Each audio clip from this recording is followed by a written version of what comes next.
Well, hello everybody and welcome back to Bushcraft Live. In case you hadn't noticed, Ed Stafford and I, a good friend of mine, were doing lives every day on YouTube during lockdown at 10 o'clock. And this is our fourth session. So my second one, I did Tuesday, and it's my turn again because my kids are in nursery. So that gets me the run of the house to be able to lay out all this stuff.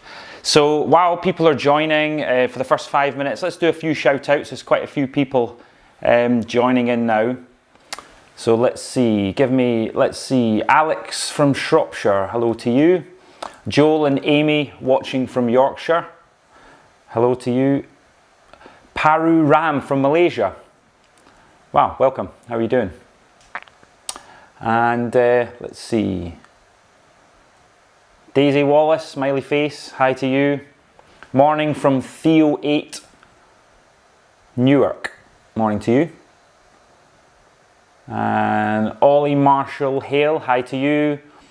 Oh, here we go. Jao Grillo, hi from Portugal. Wow, it's a very international audience this morning. Hi from Luke in Eastbourne. Forest School at Horsham, hello to you. Alex from Shropshire, wow, you're keen, that's 2 messages. Caroline Carroll, nice. Daisy Wallace, hello. Maria and Jim in Yorkshire. Louis, Max and Trudy, hello to you. Molly and Aidan from South Wales. I think you were with Ed yesterday. I seem to remember your name, so you're a diehard. Jason, Amber and Finlay say hi from Scotland. Ah, the homeland. It's good to see another representative. Let's see. From Miriam Khadija Abdullah Ailsia from London. Hello to you. Hope I pronounced your names right, guys. The screen is the writing is very small on the screen. It's quite difficult to read at times. Matthew and Christina from the Gambia, West Africa. Welcome. I remember you from Tuesday. And Lawrence from sunny Manchester. Well, yeah, I'm in Manchester. So we were outside on Tuesday, and I woke up this morning full of the joys, and I thought it's rained all night. In fact, our path outside the house is completely flooded, and I thought not to worry. I'll set up a tarp and do it from outside. But actually, I had to take the kids to nursery this morning, so time ran away from me a little bit. So for easy life, I've set up inside. So I hope the light's fine and everything. As you can probably tell already, I'm no camera light specialist, but I hope you can see me all right. Hi from Northumberland. Aria's here from Bath. Wait, Eddie. Okay, I'll wait for you, no problem. Thank you, loving your lessons. Emma Martin, thanks very much. Hi there, Sunny. Hi from Thomas and Sophie from Empsey. And Esme been watching from the start and loving it. Well, that's great. I'm glad you're enjoying it, get something from it. And Sarah and Edith from a snowy Scotland. Yeah, I miss the snowy winters. Down in Manchester, we don't get so many snow days, although we did have a good run just before Christmas. Okay, a couple more shout outs and then I think we'll get started. Robin Hood's just woke up. Well, you made an effort, here you are. And hi from Dan and Matt in snowy Yorkshire. Oh right, you've got snow too. Well, I'm jealous of that. If you've got snow, best thing to do is get out and look at animal tracks. You must take advantage of being able to see the animal tracks if you can. Near where you are. Even in your garden, you'll be able to see the tracks of robins. You know, I've had starlings in the garden a few days ago, blackbirds, wood pigeon tracks, and if you get on the internet, you'll be able to find out. If you don't have a good book, as I say, get on the internet, you'll be able to see what tracks and help identify. And that's something you can do, even if you have a garden. You don't need to have the woods for that. And we have Dima from Ukraine, hi from Ireland. William from Norfolk. Where can I get the wood I need for these crafts? Let's do some questions at the end because we'll definitely cover that. Okay, I think we'll get started. One last one. Casper in Forest Hill, hi to you. Okay, so yeah, well done to Ed yesterday. If you've missed Ed's session, check us out yesterday. He did some survival hacks for you, showing you how to make a compass and that kind of thing, and that was really exciting. So well done to him.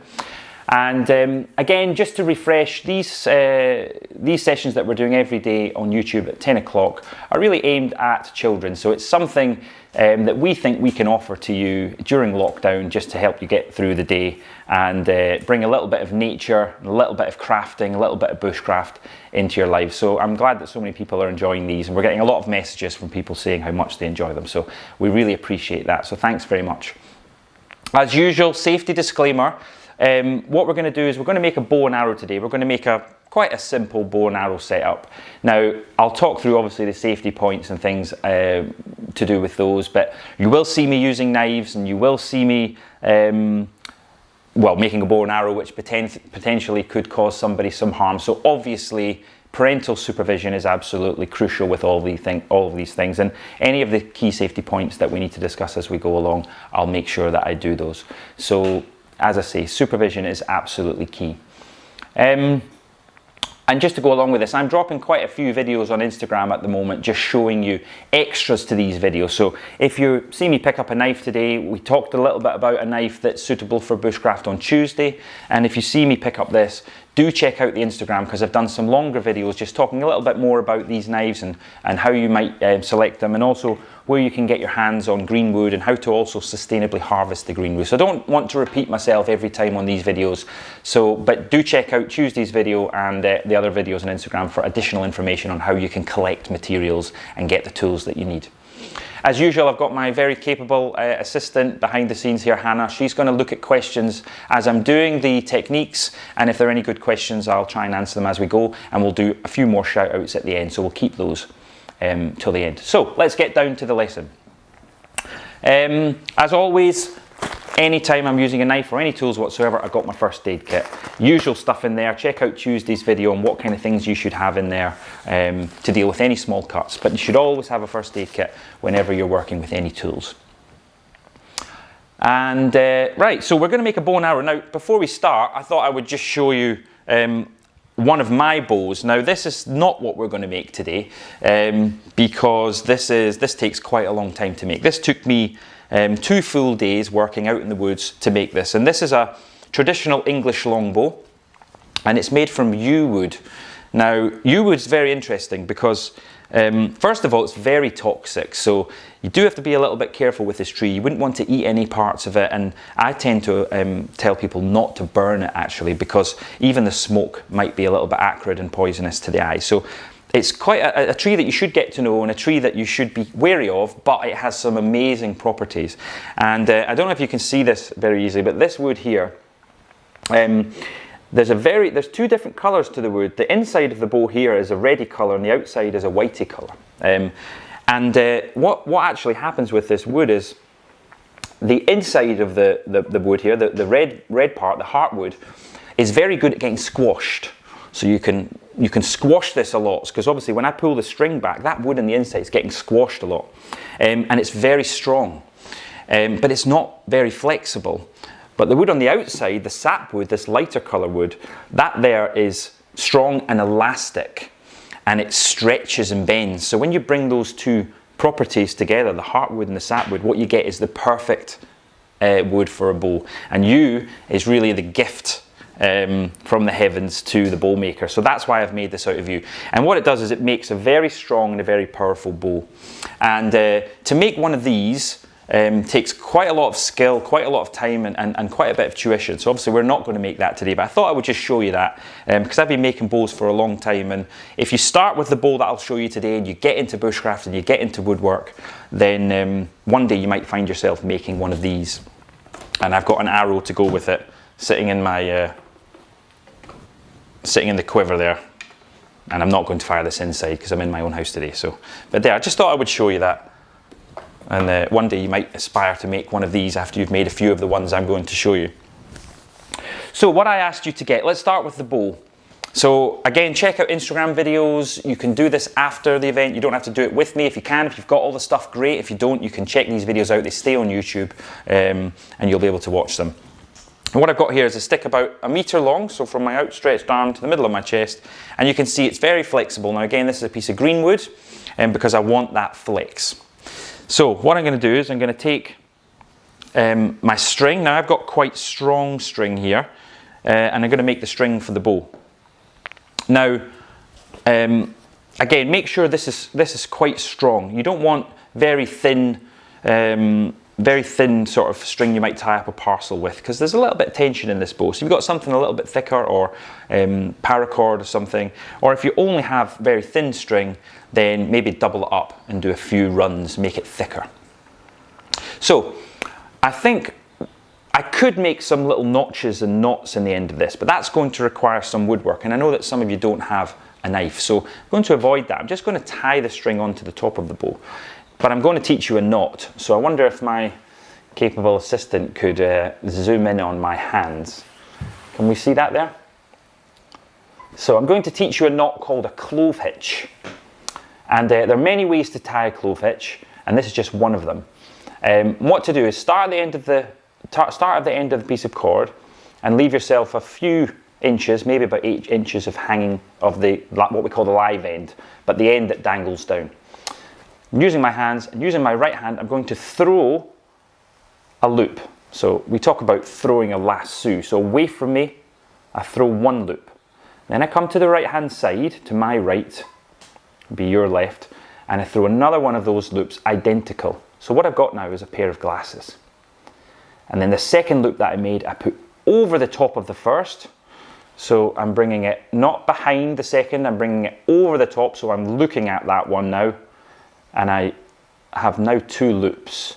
And what I can do is put those down on top of the stick and pull those really tight, and that will form a clove hitch. I'm going to show you that again. So leave yourself about 8 inches hanging down. And I'm going to throw a loop away from me, so one lasso. Then I'm going to move to the right hand side of the cord. I'm going to throw another lasso, which is identical. Now I have 2. Second one goes, it's on top of the first one as I look at it, but it's going to be behind the second one as you look at it. And that forms a loop. Now I'm going to thread that over the top of the stick, and I'm going to pull that nice and tight. Now, that should be nice and secure. Pull it nice and tight. It shouldn't slip down. If it slips down, you might have to make a little notch in the end. But I don't want to overcomplicate this. I want as many people to get involved as possible. So just tie that clove hitch on there. And again, remember, if you can't learn that knot and you practice and practice and it doesn't work, don't worry. If you don't know a knot, tie a lot. That's what we say in bushcraft. So just tie anything onto there to secure the stick, secure the cord onto the stick, and that will be fine. But the clove hitch works just very well. Now what I need to do is pull some string off, and I'm going to measure the string before I tie it on, because I want to cut it because it's too long. So I'm going to pull the string up to the top of the bow, and then I'm going to pull about another 8 inches, giving myself plenty to tie the knot, and then using a knife or a pair of scissors, I can just very safely, with the blade pointing away from me, I'm just going to cut through there. Again, remember, if you're not used to using a knife, you haven't got if you're not used to using a knife, get adult supervision. That's absolutely key. So here's the slightly tricky bit. Now you'll see I've selected a stick that doesn't have too much flex in it.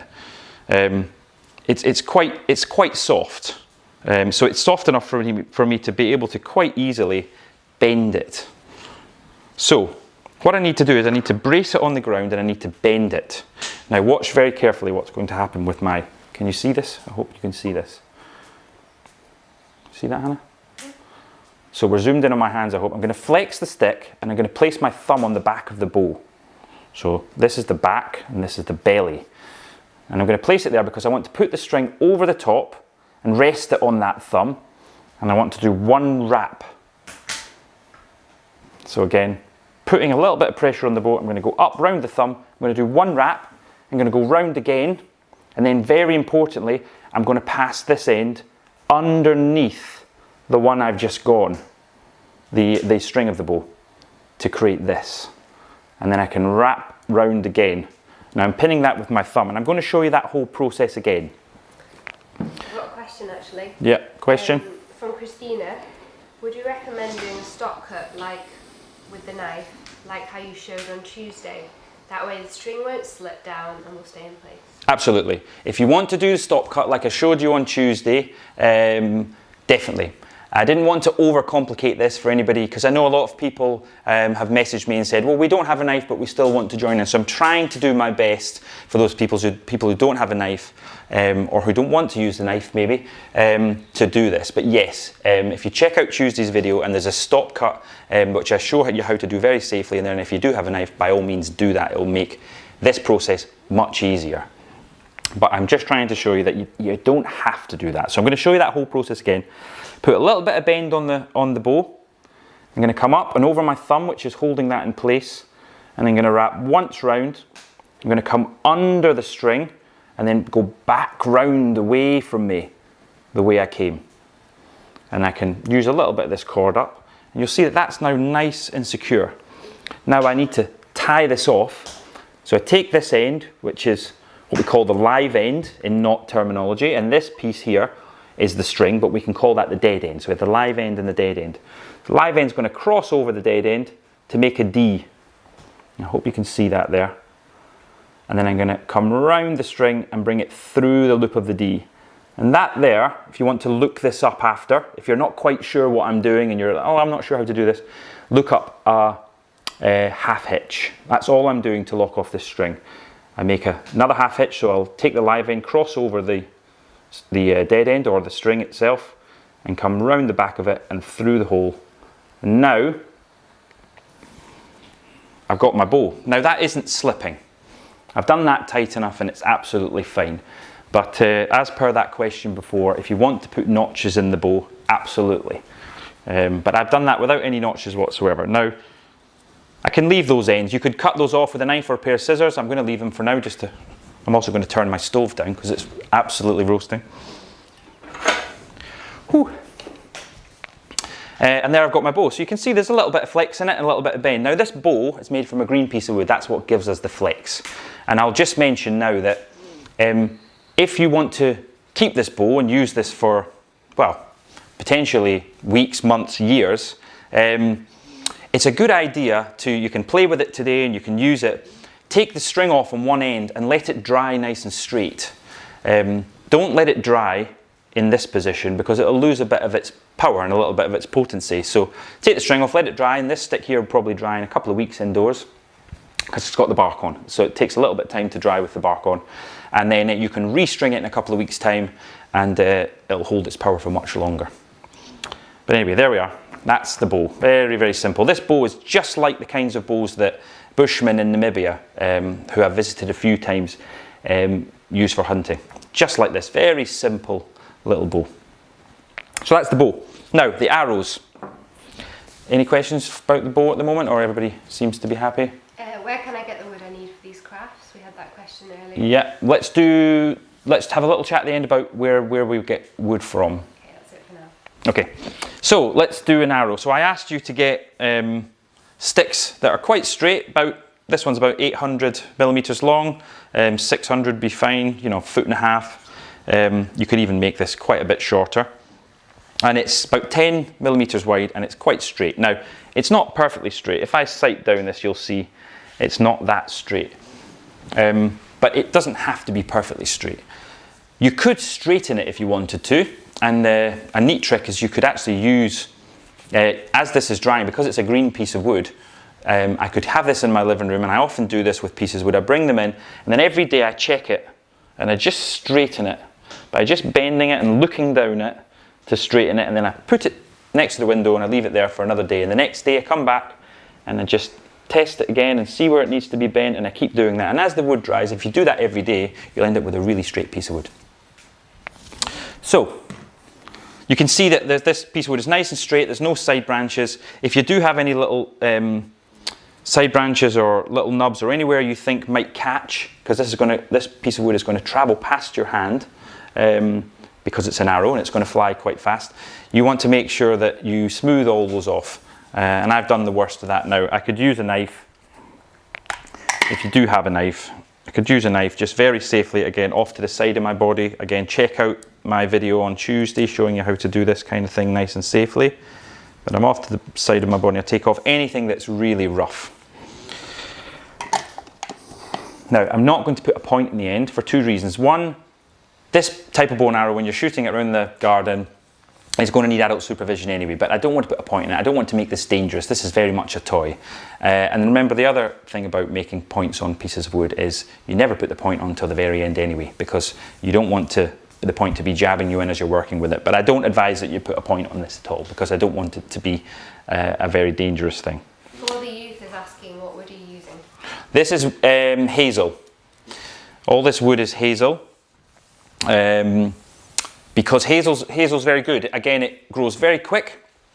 It grows, it's very plentiful. It coppices a lot, so what happens is if it falls over, or it's eaten by an animal, or it's blown over by the wind, something like that, it'll send lots of shoots into the sky. It grows very fast, and it's very plentiful. And so you'll often find these lovely straight shoots that are growing up for the sky, and it's perfect, what we call gadget wood in bushcraft. Hazel's great because it's great for all kinds of bush gadgets.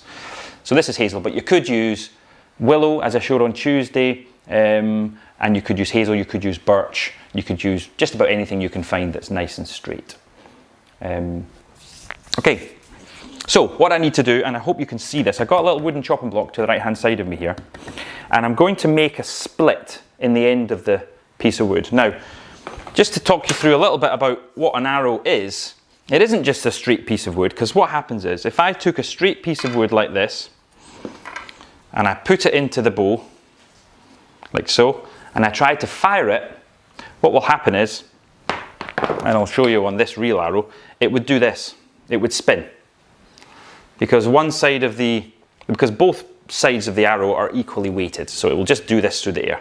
And that's not what we want from an arrow. We want it to fly nice and straight. So you can see on this arrow that I made from feathers that I just found lying around, this is actually a buzzard feather that I found. What that does, by putting some feathers on, something on one side of the arrow, it slows that side of the arrow down. So instead of it doing this side moves more slowly, so it travels straight. So it's creating a bit of drag. It's creating something at the back that makes this part want to go forward and this part stay at the back. And that's why we do that. Cheeky Chimp has a question. Yep. Would you beat the arrow over a fire to harden?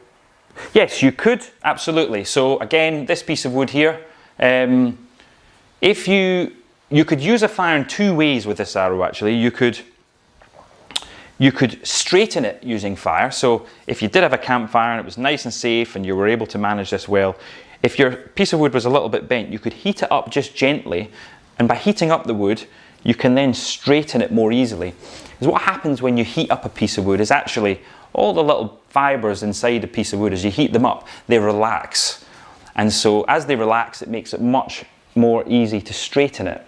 And then as the piece of wood cools, those fibres tighten up again, but they tighten up in the new position that you put them in. So you can actually bend a piece of wood using heat, but also once the piece of wood is dry, you can also harden it.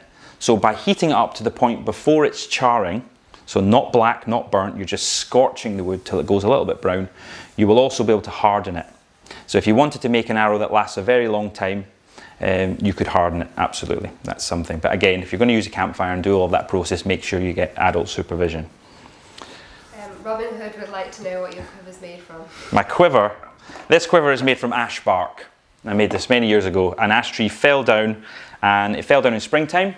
And in springtime, you can remove the bark quite easily of trees because there's a lot of liquid traveling up under the bark. And so I peeled off a whole sheet of ash bark, and then I set it into a shape, and then I collected some spruce roots. So these are the roots of spruce trees, and then I used the roots to tie the quiver together. And it's got a little plug in the end, also made of ash. And then I held that in place by just tapping little pegs made of oak, because oak's very strong and hard, into there to hold that into place. So yeah, that's ash bark. Stokes would like to know, can you use chicken feathers?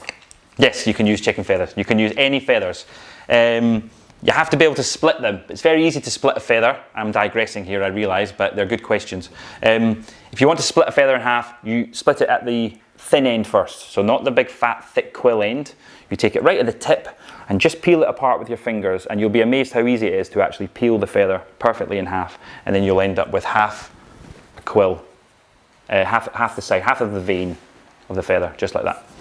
Anyway, back to today's project.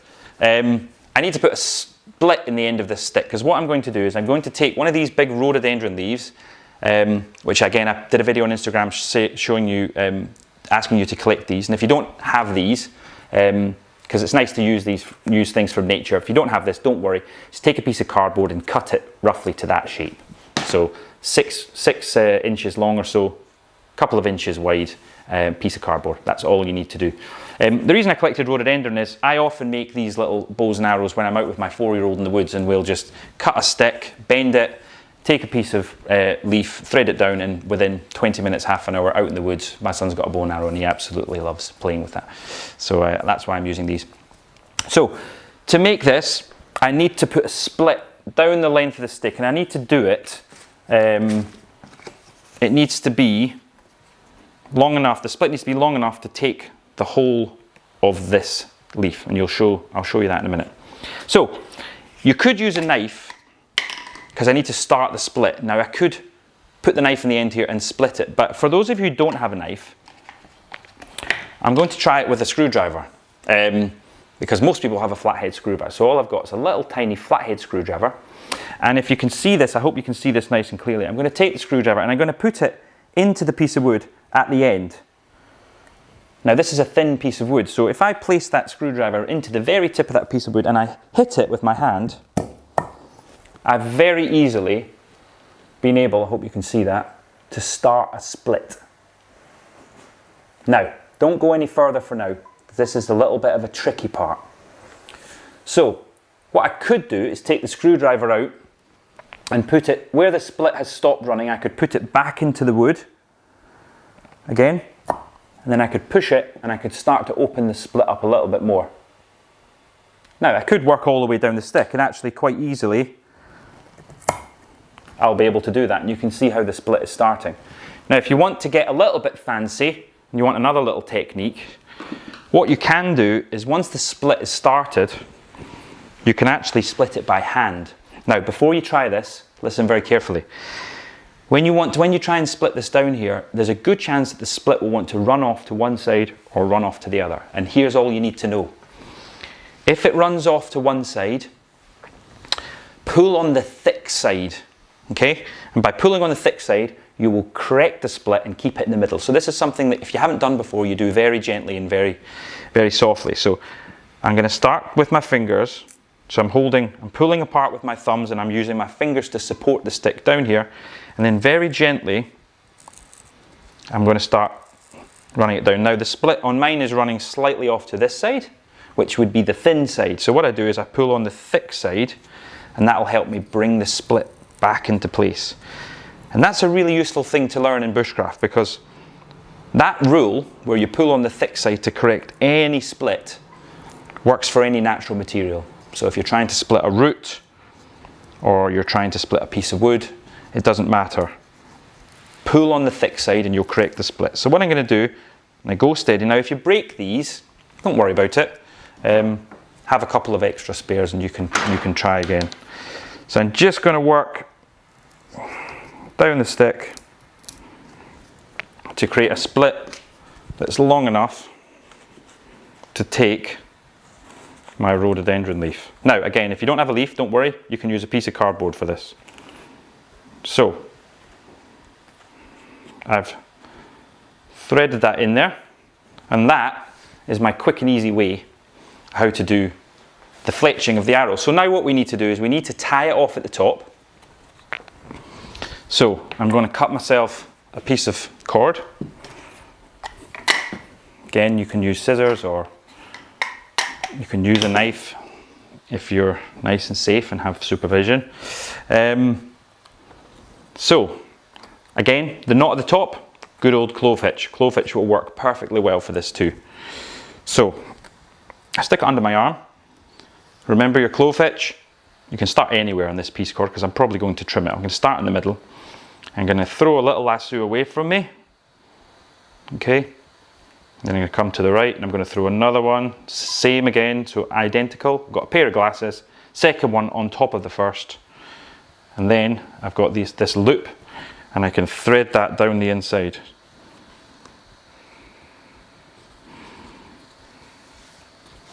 Now, I'm going to tie this quite near the end. Before I pull it tight, I'm going to take the end of this cord and I'm going to put it down inside the split. Okay, so what I'm doing by doing that, I'm holding the split apart. You can see that? Now I'm going to actually move this up the stick a little bit. I want it to be quite close to the end. I want it to be about 1 centimetre from the end. So, again, I can go around. I'm going to put the end down inside again. And that's holding, because I've shoved that down inside there, that's holding. I can do the other side too. I'm going to put a few of those down inside. That's holding the end of the stick apart. Okay, but it's still clamping the leaf in place quite happily. Now, once I've done that, I can then come round to this side and I'm just going to tie a really simple knot. So just any old knot, it's classic granny knot. If you don't know a knot, tie a knot. I'm going to keep it really, tie a lot even, keep it really simple. And then again, a pair of scissors or a knife, I can very simply... For the youth would like to know if you can use a feather in the same way. You can use a feather in exactly the same way, absolutely. So, now you saw how quick and easy that was. Now the reason that I've put the string down inside there to leave the edges of it open is because I need somewhere to put the string in. Now you can see I put the string inside there. So when I want to fire this, I can put it in there. Now, I can put the arrow into the middle of the string. I've now got my feather or my vane, my fletching at the back, holding the arrow straight as I fire it. And then I can put, very simply, I can put one finger above, one finger below, or 2 fingers below, and I can sort of pinch the arrow, and then I can pull this back, and I can let this go. Now I'm inside, so I'm not going to fire this inside, but what I will do is I'll ask Hannah, we've got a couple, you can't see off camera, but we've got a couple of big doors at the back, which we're going to slide open, and from here, I'm confident. Am I confident? Yeah, I'm confident that I'll be able to shoot it. It's about 4 meters to the door. So I'm going to have a go at that. But before I do, just get Hannah to open those doors. Before I do, I'm just going to take some questions, because once I fire this, it's gone forever. So I don't know if there are any questions. If anybody would like me to mention anything again, or... Christina would like to know if you can teach us to go hunting. Teach you to go hunting? I could, but not over, not on a YouTube live. Yes, but yeah, I mean, hunting's a different ball game altogether. This is more of a toy kind of thing that we can make, and obviously it goes without saying that this now can be quite a dangerous thing for obvious reasons. You're going to fire this and it is going to travel, and it probably will work very well. So again, parental supervision, what I would suggest is out into the garden, set up a target and make sure parents are supervising people shooting these. But I can guarantee that children will absolutely love playing with these. And my son, who's 4, as I say, he absolutely loves playing with these. Any questions? Actually, about announcing the materials, I know we do it on Instagram, but do we do it anywhere else? Well, we don't really. Instagram is really our preferred method of announcing what you'll need to take part, just because it's a lot of work for us to set up this, collect the materials and do this on a daily basis, and Instagram's very easy for us to use and just pop a little video on there really quickly. Now what you can also do, of course, is watch this video again, because it's going to be stored on YouTube, and if you go to the video on YouTube, you can watch any of the past ones we've done already. You can look at the description, and below the description of the video it will tell you what you need to take part in that lesson. So you can always watch these back if you missed them live or you're not ready. You can always revisit them. Actually, Max would like to know if having 3 feathers is much better, and is it more difficult to make? That's a very, very good question. Most arrows are fletched. These are called fletches. That's the posh name for them. Most arrows are fletched with 3 feathers, and that seems to be the most common.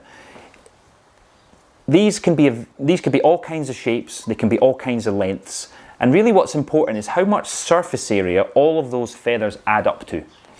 So I don't want to get too technical, but You can use 2. And the reason I've used 2 here is because this is something that we make very quickly out of all natural materials. In fact, when I'm in the woods doing this with my son, I tend to do this in the summer, I'll make nettle cordage or some kind of natural cordage when we're out in the woods. And so the whole thing is made completely on the spot with natural materials. Now, I can't show you how to make string just now because A, we don't have enough time, and B, it's not a great time of year to show you that. But that's how I do it. And yeah, so that's why I've done it with this today. Natural materials and a very simple way to fletch the arrows. But yes, 3 tends to work slightly better. And that's why most arrows are made with 3. But not all. Some traditional Native American arrows were just fletched with 2.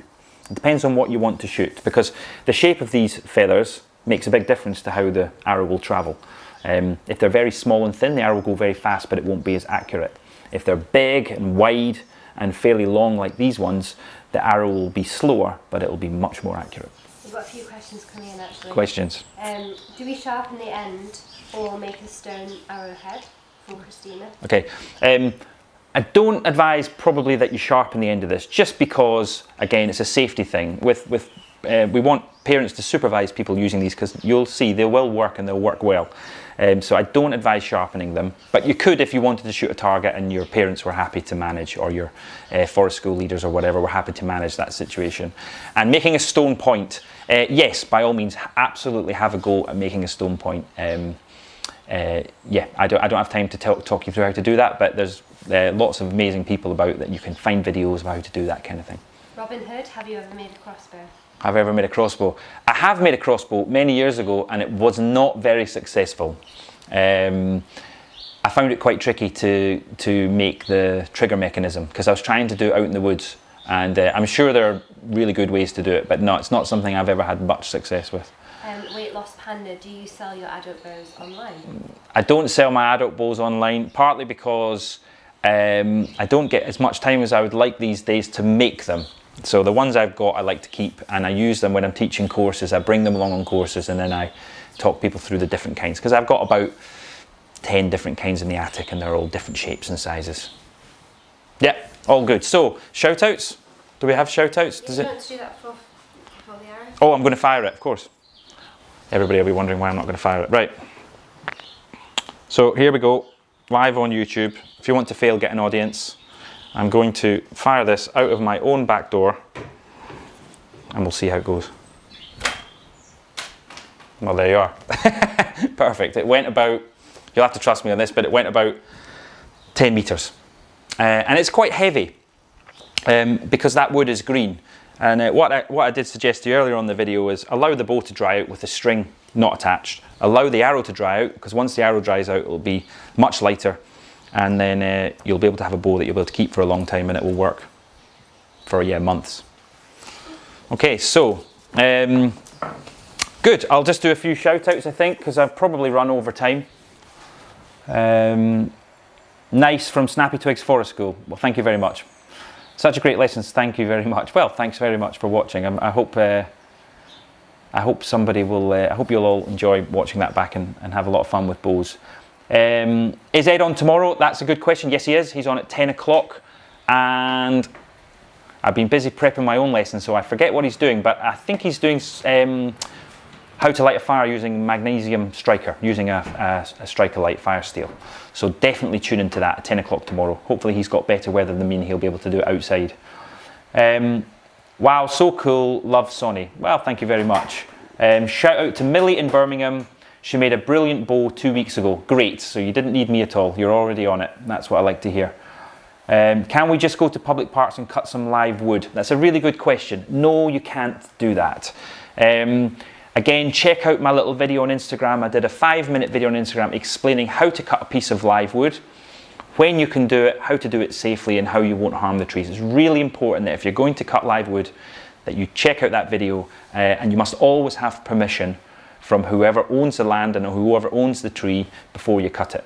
And my advice is always, if you want to try and find somewhere to cut these kinds of things, start by talking to people who do this kind of thing. So scout groups, forest school groups. Try to research landowners around the area who might have kids groups in on various days doing outdoor activities. Get online, get on Facebook, get on some forums, find out where people do this kind of thing near you, and then you'll be able to work out at least where people might go to do these kinds of things and find these kinds of materials. And that's always my best advice. Because what I would say is, the materials I'm showing you how to use here are, again, they're very plentiful, and you're not really damaging any woodlands by doing this and harvesting these sustainably. But it's really important that you make sure you do it in the right place. Thanks from, thank you very much. Amazing stuff. Crampo Evans, thank you very much. Thoroughly enjoyed this. Thank you, Robin Hood. And okay, let's see. Miriam and Khadija, you're very welcome. I'm glad you could join me. Adam Stokes, school. Thanks, mate. Molly and Aidan have loved this. Thank you very much. Okay, I think I'll wrap it there. So thanks very much for watching. The video will be available for you to watch permanently on YouTube, and make sure you check out Ed tomorrow at 10 o'clock. And enjoy your bowls and stay safe. Thank you.